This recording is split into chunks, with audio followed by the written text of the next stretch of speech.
Hi hello ನಮಸ್ಕಾರ ಕೃಷಿ ಸ್ನೇಹಿತ ಯೂಟ್ಯೂಬ್ ಚಾನೆಲ್ನ ಮತ್ತೊಂದು ವಿಡಿಯೋಗೆ ಸ್ವಾಗತ.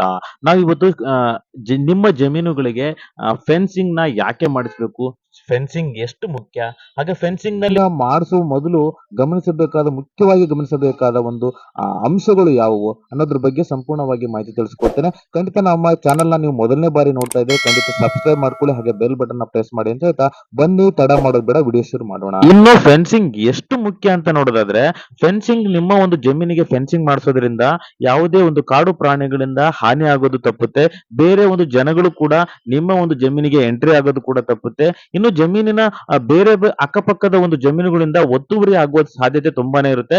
ನೀವು ಈ ಫೆನ್ಸಿಂಗ್ ಮಾಡಿಸೋದ್ರಿಂದ ಆ ಒಂದು ಸಮಸ್ಯೆ ಕೂಡ ಖಂಡಿತನೇ ತಪ್ಪುತ್ತೆ ಅಂತಾನೆ ಹೇಳ್ಬೋದು. ಹಾಗಾದ್ರೆ ಫೆನ್ಸಿಂಗ್ ನ ಯಾವ ಒಂದು ಫೆನ್ಸಿಂಗ್ ಮಾಡಿಸೋದು, ನಿಮ್ಮ ಜಮೀನುಗಳಿಗೆ ಯಾವ ಒಂದು ಫೆನ್ಸಿಂಗ್ ಸೂಕ್ತ ಅಂತ ನೋಡೋದಾದ್ರೆ, ಖಂಡಿತ ಸಾಮಾನ್ಯವಾಗಿ ಕೃಷಿ ಜಮೀನುಗಳಿಗೆ ಹಸಿ ಕಲ್ಲಿನ ಕಂಬ ಮತ್ತು ಬಾರ್ಬರ್ಡ್ ವೈರ್ ಅಂದ್ರೆ ತಂತಿಯಿಂದ ಬಳಸಬಹುದಾದ ಒಂದು ಫೆನ್ಸಿಂಗ್ ನ ಮಾಡಿಸೋದು ತುಂಬಾನೇ ಮುಖ್ಯ. ಇದರಲ್ಲಿ ಸಾಕಷ್ಟು ಒಂದು 10 ವರ್ಷಗಳ ಅನುಭವ ಹೊಂದಿರತಕ್ಕಂತ ಮದ್ದೂರಿನ ಮನೋಜ್ ಕುಮಾರ್ ಅವರ ನಂಬರ್ ಕೂಡ ನಿಮ್ಗೆ ಡಿಸ್ಪ್ಲೇ ಮಾಡ್ತಾ ಇದ್ದೇನೆ. ಇವರು ಸಾಕಷ್ಟು ಅನುಭವ ಹೊಂದಿದ್ದಾರೆ. ಈ ವಿಚಾರದಲ್ಲಿ ನೀವು ಕರ್ನಾಟಕದ ಯಾವುದೇ ಭಾಗದಲ್ಲಿ ನಿಮ್ಮ ಒಂದು ಜಮೀನಿದ್ರು ಕೂಡ ನಿಮ್ಮ ಒಂದು ಜಮೀನುಗಳಿಗೆ ಬಂದು ಅವರು ಫೆನ್ಸಿಂಗ್ ನ ಮಾಡ್ಕೊಡ್ತಾರೆ. ಅವರು ಒಂದು ಸಾರಿ ಕೆಲಸ ತಗೊಂಡ್ಮೇಲೆ ಅವರು ಕೆಲಸ ಮುಗಿಯೋವರೆಗೂ ಯಾವುದೇ ಕಾರಣಕ್ಕೂ ಅರ್ಧಕ್ಕೆ ಬಿಟ್ಟು ಹೋಗುವಂತ ಮಾತಿಲ್ಲ. ಸಾಕಷ್ಟು ಜನ ಈ ಕೆಲಸಗಳನ್ನ ಅರ್ಧಕ್ಕೆ ಹಿಡಿದು ಅರ್ಧ ಮಾಡಿ ಹೋಗುವಂತ ಸಾಧ್ಯತೆ ಇರುತ್ತೆ.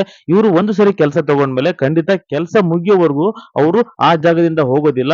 ತುಂಬಾನೇ ಅಚ್ಚುಕಟ್ಟಾಗಿ ಈ ಒಂದು ಫೆನ್ಸಿಂಗ್ ಕೆಲಸವನ್ನ ಮಾಡಿಕೊಡ್ತಾರೆ. ನೀವು ಯಾರಾದ್ರೂ ಫೆನ್ಸಿಂಗ್ ಮಾಡಿಸುವಂತ ಆಸಕ್ತಿ ಇರುವಂತವರು ಡಿಸ್ಪ್ಲೇ ಅಲ್ಲಿ ಅವ್ರ ನಂಬರ್ ಕೂಡ ಕಾಣಿಸ್ತಾ ಇದೆ, ಅವರಿಗೆ ಕರೆ ಮಾಡಿ ನೀವು ನಿಮ್ಮ ಒಂದು ಜಮೀನುಗಳಿಗೆ ಫೆನ್ಸಿಂಗ್ ನ ಮಾಡಿಸಬಹುದು ಅಂತಾನೆ ಹೇಳ್ಬೋದು.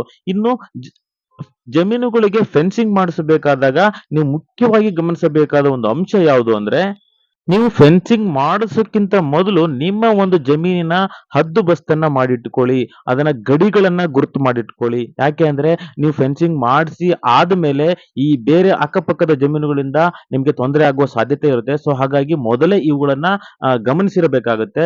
ನೀವು ಕಾನೂನಿನ ರೀತಿಯಲ್ಲಿ ಯಾವುದೇ ಒಂದು ಸಮಸ್ಯೆಗಳು ಇಲ್ಲದೆ ಇದ್ದಾಗ ನೀವು ಈ ಫೆನ್ಸಿಂಗ್ ನ ಕಾರ್ಯವನ್ನ ಮಾಡಿಸಬಹುದು.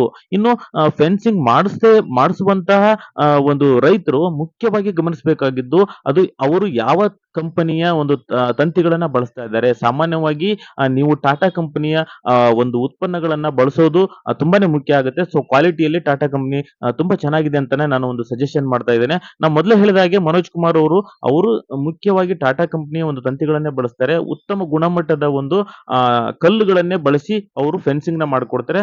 ನೀವು ಹೆಚ್ಚಿನ ಮಾಹಿತಿಗಾಗಿ ಮನೋಜ್ ಕುಮಾರ್ ಅವ್ರನ್ನ ಸಂಪರ್ಕ ಮಾಡಬಹುದು. ಇನ್ನು ಫೆನ್ಸಿಂಗ್ ನ ನೀವು ಮುಖ್ಯವಾಗಿ ಮಾಡಿಸ್ತಾ ಇದ್ರೆ ಈ ಎಲ್ಲ ಅಂಶಗಳನ್ನ ನೋಡಿಕೊಂಡು ನೀವು ಫೆನ್ಸಿಂಗ್ ನ ನಿಮ್ಮ ಒಂದು ಜಮೀನುಗಳಿಗೆ ಅಥವಾ ಸೈಟುಗಳಿಗೆ ಮಾಡಿಸಬಹುದು. ನಮ್ಮ ಮಾಹಿತಿ ನಿಮಗೆ ಇಷ್ಟ ಆಗಿದ್ರೆ ಖಂಡಿತ ನಮ್ಮ ಚಾನೆಲ್ ನ ಸಬ್ಸ್ಕ್ರೈಬ್ ಮಾಡ್ಕೊಳ್ಳಿ, ಹಾಗೆ ಬೇರೆ ರೈತರಿಗೂ ಶೇರ್ ಮಾಡಿ ಅಂತ ಹೇಳ್ತಾ ಧನ್ಯವಾದಗಳೊಂದಿಗೆ ನಿಮ್ಮ ಕೃಷಿ ಸ್ನೇಹಿತ ಕೃಷ್ಣ ಅನ್ವಟ್ಟಿ.